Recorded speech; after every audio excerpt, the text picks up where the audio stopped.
Welcome to Continue Mission Radio with Captain James McCormick. By veterans, for veterans. Guest hosts tonight are author Greg Meekin and Miss Val, our military radio gal. Continue Mission starts now. You got me headed to the left, headed to the right, headed back and forth, but baby, it's alright.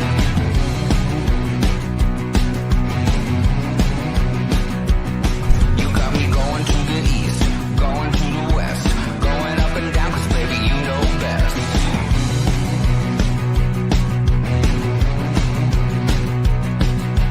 All day, all night, running around, I'm never gonna stop because you never settle down.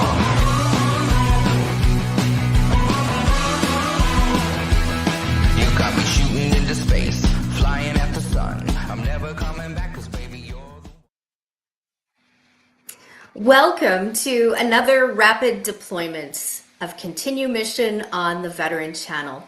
Today is Thursday, May 14th, 2026, and this show is coming to you from the great state of Arizona. I am Val Olson, and I am here once again at my kitchen table with the one and only, the Iceman, Greg Meekin. Today, we have a very special guest. Her name is Kathy Sheehy, a super mom from Norfolk, Virginia. There are some stories that never truly end because the love behind them never fades. On Continue Mission, we welcome a mother carrying forward the memory of her son, not only as a naval aviator, but as the young man his family knew, loved, laughed with, and still carries in their hearts every single day. I'm thrilled to welcome Kathy Sheehy to the show today. Hi, Kathy. Hi, thank you for having me. I appreciate it. Can you take a few minutes and just begin by telling us about yourself, about your son, our hero, and thank you. Thank you for being here today. Thank you. Well, I'm a native Virginian and raised my kids in Fairfax. And my son, Matthew, was the oldest of all of our children collectively in the family. He was the firstborn. And so ever since he was little, he wanted to be a soldier. And I never understood why. We really weren't a military family, although we have lots of police officers and firemen and nurses and teachers. But he, from a young age, just always wanted to be in the military. And when 9/11 happened, he was 17, and he came to me with enlistment papers and said, would I sign them? And I said, no. He said, why not? And I said, because I can say no. And so then he went forward he was going to go in the Naval Academy, and then he decided he would go to University of Virginia and do ROTC, and he thought maybe he'd be in a nuclear sub, and then he thought he would do something else, and eventually he decided on aviation. So he became an F-18 pilot and was very excited to join the squadron called the Golden Dragons. And he was stationed on the East Coast in Oceana, right here, actually in Virginia Beach area. I'm in Norfolk, but they border each other. Large naval bases here. And we're excited. We're like, Matt made it to the East Coast. We're excited. And that picture there is when I went down for his pinning. I pinned his wings on him down in Meridian, Mississippi. And I took just a real candid shot of him driving me onto the base. But so we were super excited. He got his condominium. He thought he was settling in. And within months, they decided they didn't have enough pilots that were qualified pilots to deploy. So they shipped him West Coast to Lemoore, California. And he had to leave. His brother jumped in his truck with him, and they drove across the country. And he went for his first deployment. Wow. Let's go back to the beginning of this. Like, what was it like having a son deployed, and how did you grow in your role as a mother and just supporting him through that? What was your bond like with your son? Well, I have never in my life ever had to worry about Matthew. I just never did. I mean, he was a great student. He did all his own applications for colleges. And matter of fact, when we were doing his memorial, I had to call his friends and say, what was he doing down there in college? Because I was finding out all the time things he was doing without knowing he was doing them. He never bragged about anything. And my brother used to say to me, you know, talking to Matt about like how cool it is to fly makes it, you know, he makes it sound like it's just another day in rush hour. But he was not a worry to me ever. And so when he was deploying, my sisters were all nervous. And one of my sisters called me and said, you know, aren't you worried about him? And I said, I'm not. I'm like, he's smart, he's trained. I mean, he and I privately had a few conversations. And I felt like once I talked to him, I mean, I wasn't a worrier. We lived day by day. Like I never used to worry. And so I said to Matt, you know, what's going to happen when some guy in a white uniform knocks on my door? And he said, Mom, that's the hardest job in the world. And you just don't cry. You shake their hands. You tell them thank you. I died doing what I love doing. And of course, I didn't do any of that. I didn't do any of that. So yeah, I was a hot mess. But I never worried about him. I honestly did. I did say to him one time, what's going to happen if you get shot out of the sky? Like, what am I going to do if I hear you got shot out of the sky? And he said, don't worry, I'll just be part of the heavens. And he never worried. I never worried. I love this photo. Yeah, that's a great photo of being upside down in his plane. That was his happy place, I take it. Yeah, you know, he was a Renaissance guy. I have to tell you, it was so funny that all the things that Matt was interested in, you know, if you go to Arlington Cemetery, I'm probably the only person that didn't put all of his military accolades on his, you know, on his stone. I literally just said that he was, you know, loving son, brother, and humanitarian. And people said to me, why'd you put that on there? I said, well, we come from a family of humanitarians. I mean, I just felt like that was, you know, those were the key points to his life. And the military was just a piece of his wonderful life, you know. He did a lot of great things. He was a jazz musician. He ran with the Bulls in Spain. He traveled. He was a writer, had things published. And he was just, he was an interesting guy. Walk us through this, because this is really... So that's a very profound picture for me because Matt died in June and I didn't go to that cemetery again till Veterans Day. And when I got there for the first Veterans Day, there was no stone there and I couldn't find him. And I was in such a panic. I was by myself and I was so panicked that I could not find him. And, you know, I had already been laying in bed every night saying, where are you? So I was finally found him and I was sitting on my knees. This is not that picture, but this is the following year. I was on my knees just crying hysterically. And this guy came up behind me and he knelt down beside me and put his arms around me. And he said, who are you visiting? And I said, I'm visiting my son. And he said, I come every year with a friend of mine. She visits her husband and I bring her every year. And he said, and every year I'm going to come visit your son. And he kissed me on the cheek. I mean, a complete stranger. And so I sat there crying for a few more minutes and I turned around and he was not there. I couldn't even figure where he'd come from. And like, so the next year on Veterans Day, I went hoping I would see this guy. And that's that picture of me sitting there just waiting and waiting and waiting. And I never saw the guy again because I kind of felt like he was an angel. And I was like, I think I just visited somebody that really isn't on this earth. And so a photographer actually took that picture of me because at that point, you know, a year later, I was still just struggling. Yeah, that, wow. You know, it's these moments where we stop and we really think of the cost of service to this country, and we never want to forget that. And I really feel like their legacy continues on, and so I want to talk about that because I see that that his interest, you said he comes from a legacy of humanitarians in your family. So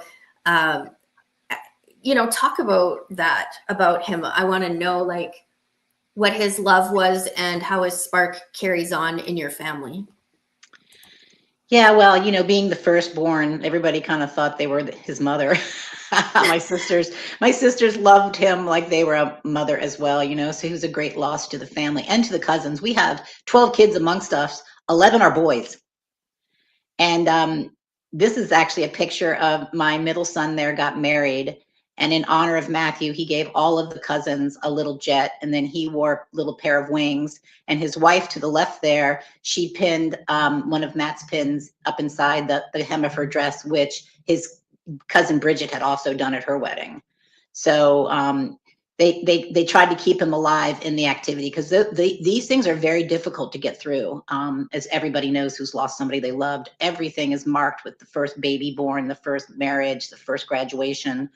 But Matt was so interested in so many things that it was almost kind of funny to me when I realized that I knew so little about him. I remember when the DOD came, or whoever came to ask about his training. I mean, his what do you call it? You know, Like his clearance, yes. you know. And the guy sat in my living room going, "What did he do in the summer of 2000 and this? And what did he do in the summer in 2000 and this?" And I'm like, I don't remember. And he goes, "Well, did you know he was in Spain?" I'm like, "No, I didn't know he was in Spain." You know?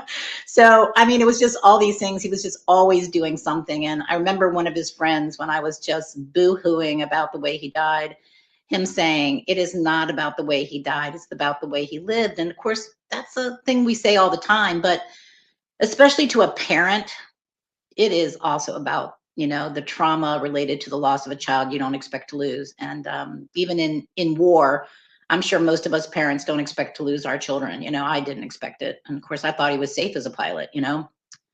So yeah, he had a lot of things going on in his life. He loved to write, and he was funny. There was this guy at UVA that told me that they kept inviting him to be the guy that hosted dinners because he was so funny.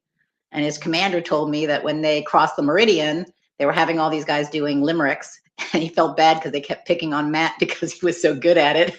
They had to keep calling him up, making him do another limerick.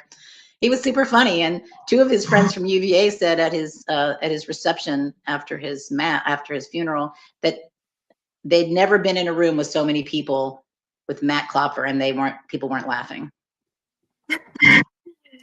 Do you find talking about his interests and his hobbies, and when you meet those who knew him, do you find other sides of him that you just didn't know, but you can feel that his spark it carries on through other people too?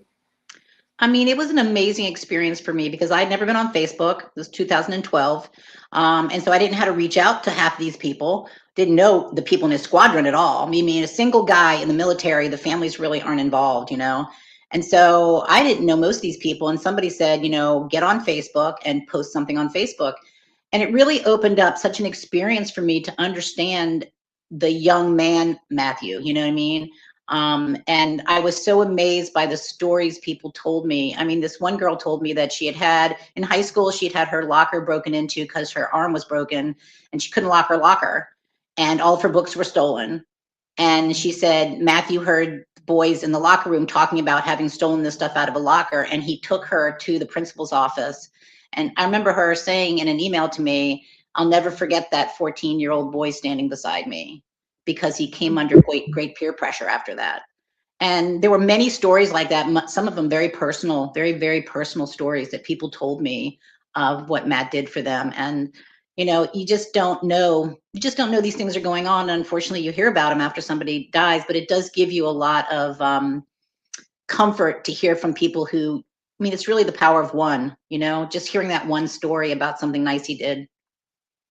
Yeah, and I think it talks to his mission too, you know, like all these things you're hearing afterwards. You know, that's what it's all about, and why it's so important that, you know, when you have that connection, I think it's so important, mother and son, that you talk about that and share that, because there's others that are going through similar things. And I want to just talk a little bit about what it was like for you, like the healing part of things, how you're able to talk so openly and freely about him today, and what you've gone through, whatever you're willing to share with others. I have to tell you, it has been a journey. It was so dark. And I tell people all the time, it feels good to live in the dark. I mean, it feels good to be depressed in the dark, in your bed, not talking to people, not seeing people, being lonely and angry and sorrowful. It is so easy. But you know, I had to go off to work at some point, and I had to launch my other two sons back into their lives because they were so devastated. And at some point, you know, I had to pull myself up by my bootstraps, but that caused some delayed grief. And so I wasn't really sure. I mean, Matt's death was complicated, and I had to go investigate it myself. And so that created a fair amount of trauma in me. You know, I went and stood where he died. I looked up his medical records. I read his autopsy report. You know, I don't think I understood what I was going through during those dark periods because I looked pretty much okay on the outside. I mean, people were kind of like, well, she's not quite the same, but you know, she seems okay. But I felt a little crazy in my head and I couldn't figure out why. And I was having nightmares and I was, you know, waking up in a panic every morning and I was having this fight or flight responses. And it was about 7 years into it that I decided I was walking off my job. I'd already walked off the first job. So I was walking off the second job too. And I remembered I was just going to go to this employee assistance program for like 5 visits to see if I could settle myself down. And I, at that point, was diagnosed with PTSD. And I have to tell you, I said to the woman, well, that's not possible. I don't really have, you know, like I have grief, but I've not experienced things that other people have experienced who have PTSD. And she's like, you do. And it was a dual diagnosis of PTSD and protracted grief. And my journey from that led me into several sessions, multiple sessions of what they call EMDR, which is a rapid eye movement desensitization, which has a fairly high, you know, success rate with PTSD. And I'll tell you, that got me about 70% better. I still left the job, but I didn't walk off of it. And from that, I met a lovely person named Joanne Steen, who wrote a book called We Regret to Inform You. And she really explained it to me, and her book does as well. And everybody, even if you're not in the military, should read that book because it is really profound to understand that it is probably significantly underdiagnosed in military families. But that is really what launched me 7 years into grieving for Matt, into doing things like writing. I did some writing on medium.com and, you know, trying to really celebrate his life instead of obsessing over the death. Wow. So for those that are watching this that can relate, what advice do you have for them today? Because you've talked about that dark period and here you are celebrating his life moving forward. But what advice do you have for people that are still between that dark place and choosing to come out of it? And how has that affected you and the memory of Matt as well? Because your perspective changes when you go from in nightmares to being able to celebrate his life. It brings him forward with his mission. Yeah, I mean, we did struggle with that. I mean, when Matt died in June, his birthday was in October, and you know, I told everybody we weren't going to celebrate his birthday, and that offended people in the family, you know. And then Thanksgiving came, and we were used to going around the table saying, you know, what we were thankful for. And I said to everybody, please just don't mention Matt. So nobody said thanks for anything. They just didn't go around the table. So by the time we got to Christmas, you know, the rumor was nobody was going to come to Christmas, but the family was kind of falling apart. And I said to my brother, we're going to have to start saying his name out loud. We're going to have to start talking about him. And I said, my brother would lead the prayer. And I said, would you mention him in the prayer? And my brother couldn't do it. Couldn't do it. So when it got to dessert time, my middle son, Christian, stood up and he said, we have to start talking about Matt or he will disappear. And it was a really profound moment because I think if I had one bit of advice, although I tell people, if I had my way, I would take the word grief out of the dictionary. I think because we use it, we then have to have a theory behind it and the 5 stages and everything. But it's such a primordial feeling that I really think that it gives us unrealistic expectations of ourselves and the family and our friends. So I tell people all the time, don't try to pull people out of it. Just get down in the hole with them and stand beside them. There's small things that people need. And don't be surprised by the people who can stand beside you. It's typically not the people you think will stand beside you because they're hurting too much. So there are people that can't watch you suffer. So I say just give yourself that time and try not to be hard on yourself. Educate yourself and your family that grief doesn't really have a timeline. Sorrow doesn't.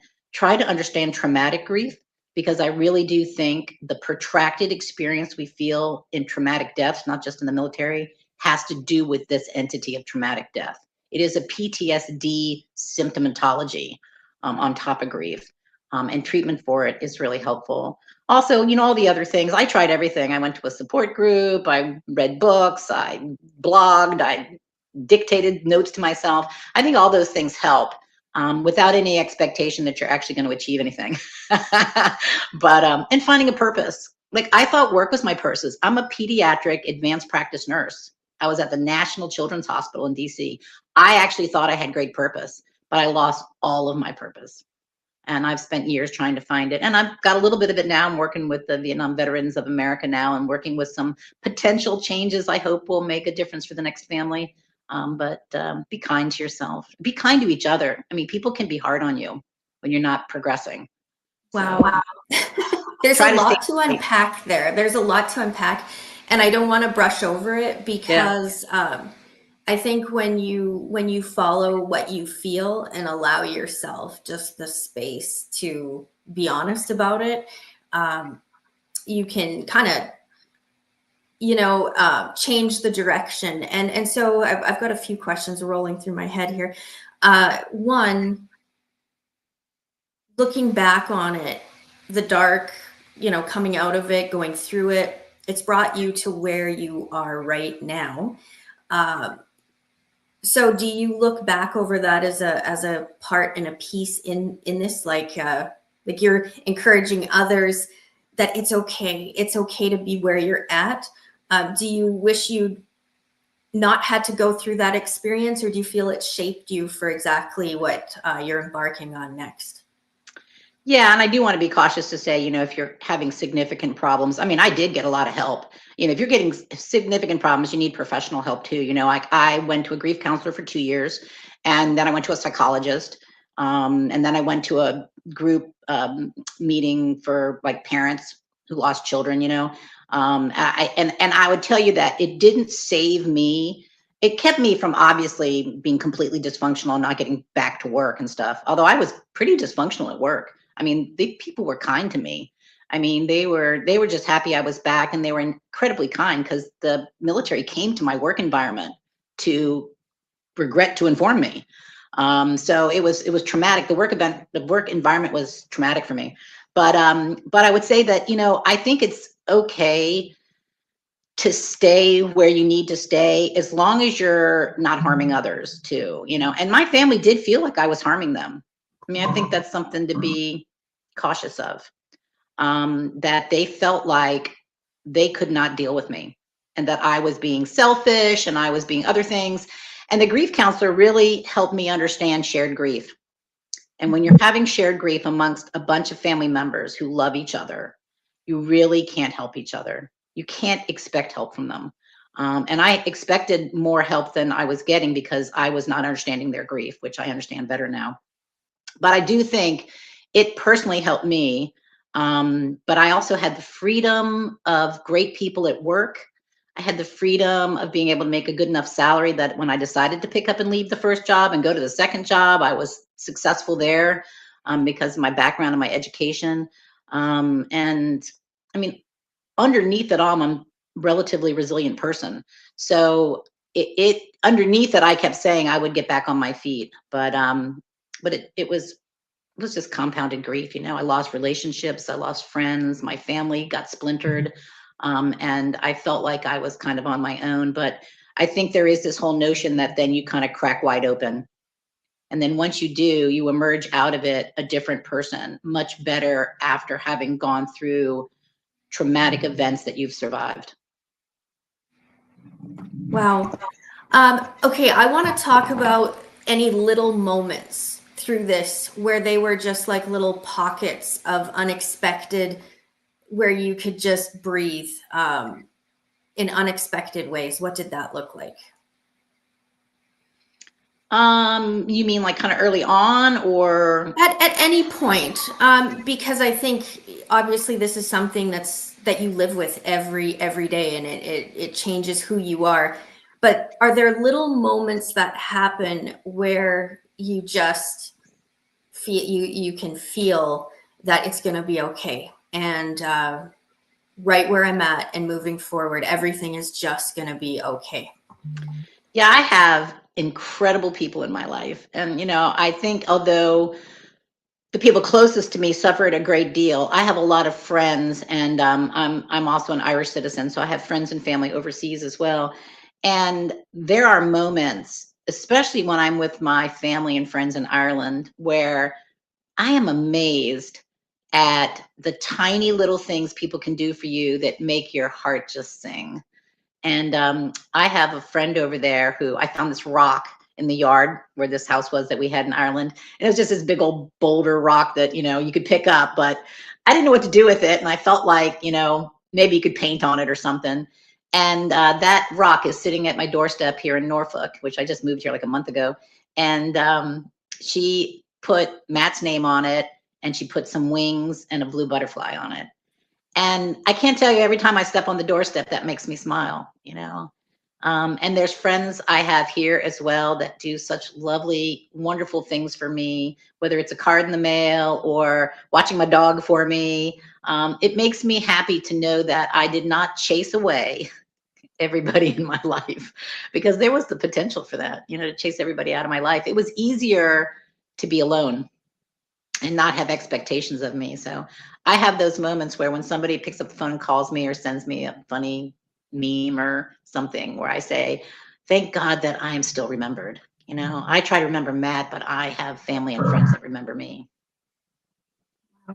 Um, I want to talk about your work with the Vietnam Veterans Association, what that's been like for you, and what it feels like, because that's how you and I met at a meeting.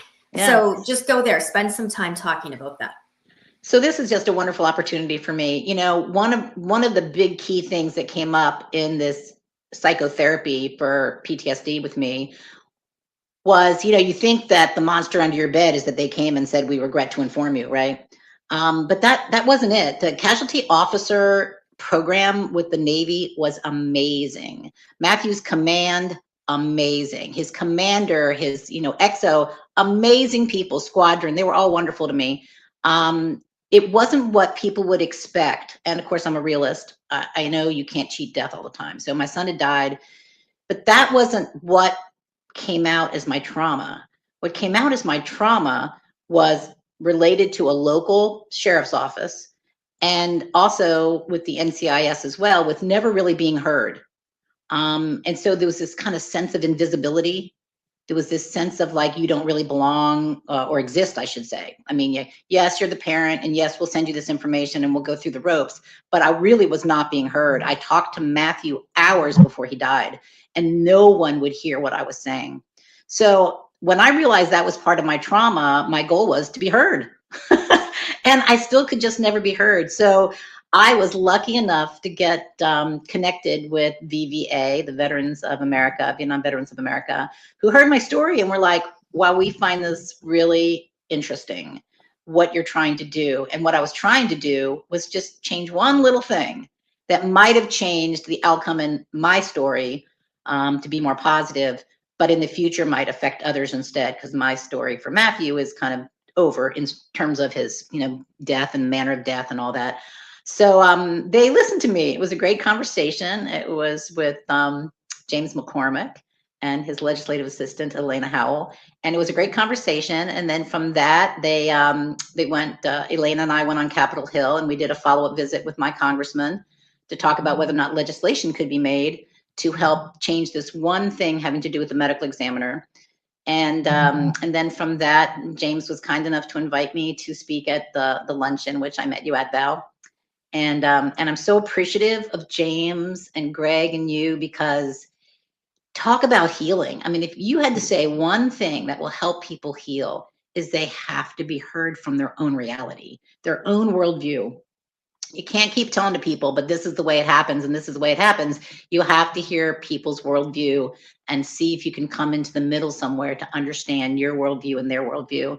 And so I'm so grateful. So I don't know exactly where we're going entirely yet, but I did draft a piece of like a proposed legislation having to do with the medical examiner. And I'm not really sure if that will end up being policy legislation or whatever. I am working with Congressman Vindman's office, who was my legislator at the time. And he was going to be doing some delving into stuff as well. And I'm very grateful to his office and his legislative assistant, Charlie, because they've really, really helped me get started. So we'll see where it goes. You know, it's the end of the legislative season, really. So maybe we'll pick it up again next year. But in the meantime, I'm hoping to really get to as many legislators as possible, especially with the VVA's support, which they have been strongly supporting me, which I'm grateful for. They really do. I wouldn't be on the air here today without their support and just the warrior ethos that no one is left behind, and to hear these stories and to hear what you're doing and how you're working with them. This is what it's all about as we move forward. You know, I think time stands still, really, especially when healing is happening. And for those of you watching at home, we are always actively recruiting here on the Veteran Channel, and this is a home place for you. And so if you haven't downloaded the app yet on the Veteran Channel, please do that. Apple, Roku, and Prime. And this interview is going to re-air on demand for you on YouTube and also on our app as well. So there's lots of places to catch it, Facebook as well. Kathy, I want to give you just an opportunity if there's anything on your heart you want to share, or just go wherever you would like to go. There's so many pictures here that you've shared today, and I would love just to take a minute and I'm going to go through them, and if anything jumps out at you, just share. Thanks. Well, that's Matt, his graduating year when he was on the lawn at the University of Virginia. And one of his friends from the lawn sent me that picture where they took everybody into black and white and made Matt color. I thought that was a wonderful picture. That's Matt in the Jazz Lab, a jazz band. I have to tell you, one of the players, I'm not sure if this guy, posted something on Facebook looking for a family member. And then he was kind enough to send me music that had been recorded that he had. And he said, wait until the end of the second song and listen to the very end of it, which of course I wouldn't have because jazz goes on forever. And at the end, the band leader says, our third compilation is done by our guitar player, Matthew Klopfer. And so I have an original composition from him. And then his cousin, who was very young when Matt died, did rap as a Christmas present to me on top of Matt's jazz compilation. And it was just beautiful. It was just beautiful. That's Matt and his mother, who was crazy and gave him a Corvair from a neighbor. I bought it from the neighbor for his 18th birthday. And that little brother is not supposed to be in that car. But he really enjoyed that all the way through college. That some friends took that, a picture of him. They were in California together. Matt was already in aviation training, and they all met up. And a friend of his took that picture of Matt looking out over the Pacific Ocean. Matt in high school, he was a great activist, and he, did missions in Dominican Republic, building houses and stuff. And he loved John McCain, and he really wanted John McCain to win that year. John McCain didn't make the primaries that year, I don't think. But anyway, that's Matt meeting John McCain, working in his office. What kind of connection? What did he connect with there? Do you remember why he was? Matt generally was kind of a conservative thinker in general, but also a very moderate thinker. He loved that John McCain came to the middle. He loved everything about Matt was a debate king. And he actually got into the Jefferson Society by debating somebody who had much more knowledge of the Vietnam War than him. And they let him in just because his debating was so good. But no, he loved the fact that you could debate both sides of an argument and come to the middle. And I think he just really appreciated that about John McCain. We were lucky back in the day to also have lived across from John McCain's brother. So Matt had a fun relationship with John McCain's brother at the time. And he was very enamored by John McCain's history and his, his heroism and his ability to bring, bipartisan legislation. Let's take a minute, because I see you taking the photo of him here. Yeah. Yeah, it's funny.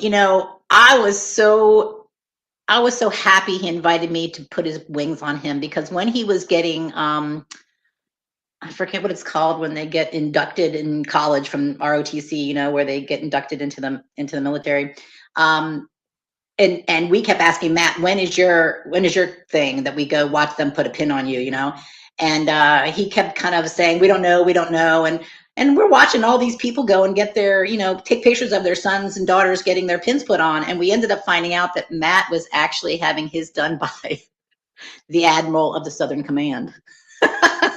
And so it ended up being a bit more pomp and circumstance than we expected, because he knew the fellow's daughter.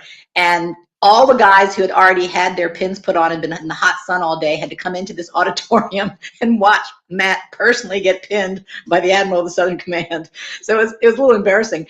But when he was in Meridian, finally after aviation training, and he was getting pinned, I thought for sure I would just be kind of the bystander. But he said, Mom, would you put my wings on me?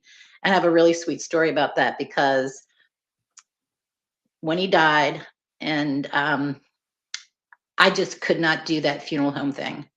So I said, if family wanted to view Matt in a box, they could do it in the church. I was not going to have a funeral thing. And so later, when all Matt's stuff got shipped back to us, I said to my sisters, did he have his wings on?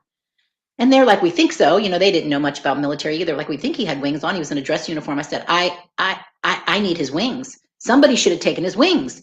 Why don't I have his wings? I put those on him. Anyway, a couple of weeks later, whatever, my brother came to help me clean, and we were trying to get rid of all this stuff that had come from storage from Matt's. And I opened this Tupperware container, and in a little baggie, his wings with a note in them that says, my first wings. And I still have those. And I should have sent you a picture of them. It was one of the most special moments of my life to say, you know what, Matt, you knew I was going to need those wings. So, yeah, that moment Meridian was funny, because I was never really sure about the military, protocols. I was always afraid I was going to break a rule. But yeah, it was nice to be able to put those wings on him. I think that's so powerful. Yeah, there's a lot of signs. Val, it's funny. My uncle used to counsel me all the time about, being a smart aleck. And my younger sister was always seeing signs. She'd be like, oh, there's a butterfly. There goes Mom. And I'd be like, butterflies come every August, right? And so my uncle finally turned to me and he goes, do you know why she sees signs? And I go, yeah, because she's always looking for them. He says, no, because she's watchful. And I really learned from that, because after Matt died, there were signs everywhere, and you do have to be watchful in life, or you miss some of the most significant spiritual moments in your life.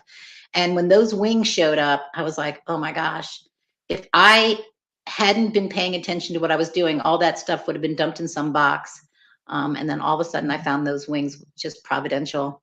And if I could just say one more thing, since I know you're coming to a close, but the proposal for the legislation related to Matt has to do with the fact that the trauma related to me was the involvement of an outside policing agency that came on the base that day. And by that person being able to come on the base and act as a coroner in the police force, he was a coroner. The coroner has the right to fill out the autopsy reports and to make a determination on what they call the manner of death. So there's a cause of death and a manner of death. Those are called death determinations. The cause of death is done by whoever is the medical examiner, who's a pathologist doctor, who does, a physical assessment of what is the actual thing that killed the person in terms of the body. And then the manner of death has to do with whether or not it was homicide, suicide, accident, undetermined. And this particular law enforcement gentleman went onto the base, went into Matt's bachelor quarter, took out all the prescription medicines that Matt had been prescribed, and disposed of them. And they never made it into an evidence log. And so my hope is that would they consider if an autopsy has to be done, because not everybody does get an autopsy, but in the event of an autopsy, when you have the highest level of training involved, which is the medical examiner, that medical examiner get all the information and they be allowed to make the determination of death for both things, manner and cause. Because Matt's death involved a medical decision maker, which that sheriff was not. And that sheriff made a determination without involving the medical examiner in the medical side of it, and with destroying the medicines and not logging them and not putting anything on the autopsy report that he was on medicines that were prescribed or anything else. So sounds like a minor thing to want to change, since the doctor should be doing it anyway, but it's complicated in, joint jurisdictions. But anyway, that's just a little nugget about what I'm working on. That makes sense, and I mean that paves the path for others, because as recruitment continues and we move into the future, this is how we do it, by addressing where the problem is and coming up with solutions. And all, credit to the VVA for standing with our military, with our families, and being willing to listen. And I think conversations like this are key. And I am so grateful that you would come on and share and connect with each of us watching today. And I feel like that story of the wings is so powerful. And I'm coming back to this picture because you can see through the glass here, and it feels like, you're giving him his wings, but each and every day that you're still mom and he's still your son, and the journey goes on and continues, and his legacy continues today in so many different ways. So, wow, what a moment. This photo to me just speaks to how you've described your son today. Just seeing the world from that view. Most people never get that opportunity, and I think you're born with that. You go after it, and when you reach that and you have a heart to help people, I think it's just the beginning. Every day is a fresh day and a fresh start, and this picture is so inspiring to me. Yeah, it's I wrote a story on medium.com when it was his birthday one year about how I felt like he was like a comet, just like this eccentric excelsior body just flying through the sky and burning up real fast through life. And he had a wonderful, wonderful life. He did just so many things, and he was so loved. I'm an advanced practice nurse who's seen a lot of children die. I've prayed for a lot of children that died anyway, and I know you can't always save people from dying. So, the death of Matthew was so traumatic to all of us, but it was much more, the trauma was much more about the treatment and the way it was handled. And that's what I hope people learn from. I hope people can learn from that. It's a big machine to deal with, trying to make even the tiniest bit of change. But I mean, it just paves a little bit more light into the future. I hope that, maybe if people listen, just be open. People want to make their decisions and never change them, And I wish people would just be a little more open to going, yeah, I see what you're saying. Well, you explained it in a way that is so easy to understand, so relatable, and it impacts every family with a child in service. And so to me, I'm inside of that machine all the time, and policy is how we do it, and speaking with politicians, and there's the right thing to do and there's the wrong thing to do. And so when you're presented with solutions that really make an impact like this, to me, we carry on, and that's what the VVA does. And so I encourage you, go on their website, vva.org. It is a huge resource. It's not just ideas, it's history, and it's present day, and it's the future in motion. The VVA carries on, and they are like our North Star. That is where I direct people, because I actively see daily what they're doing, and no one is left behind. And to think how that, connects you, connects the people that are watching online. You are not alone, and that's the important part of this. So I'm going to wrap up, but I want to give you, if there's anything else you want to share, take a minute, go ahead. And other than that, I'm going to close out. I'm just having to do with the VVA, I'd just like to say, not only, again, I'm so grateful for them, but having been the mother of a 27-year-old who died tragically, you don't think of your son being a veteran, it's very interesting that you just think they're gone. I mean, they're gone, and they're not they didn't retire, whatever. But I think what I really appreciate about the VVA is that I have started to look at Matt as a veteran. I'm like, I mean, doesn't death still make it so they are, able to be a veteran? And it's just giving me a new way of looking at it, instead of just this tragic loss of lost time, lost opportunity, lost memories, lost time together. I look at him now kind of as a veteran, and he just retired in a different way. So true. The Veteran Channel is featured on Roku, Apple TV, Amazon Fire, of course, Greg Meekin's YouTube and Facebook pages, and dozens of other platforms. Continue Mission is produced by veterans for veterans. And remember, everyone, we are actively recruiting, and your mission starts now. Thank you, Val. Welcome to Continue Mission Radio with Captain James McCormick. By veterans, for veterans. Guest hosts tonight are author Greg Meekin and Miss Val, our military radio gal. Continue Mission starts now. You got me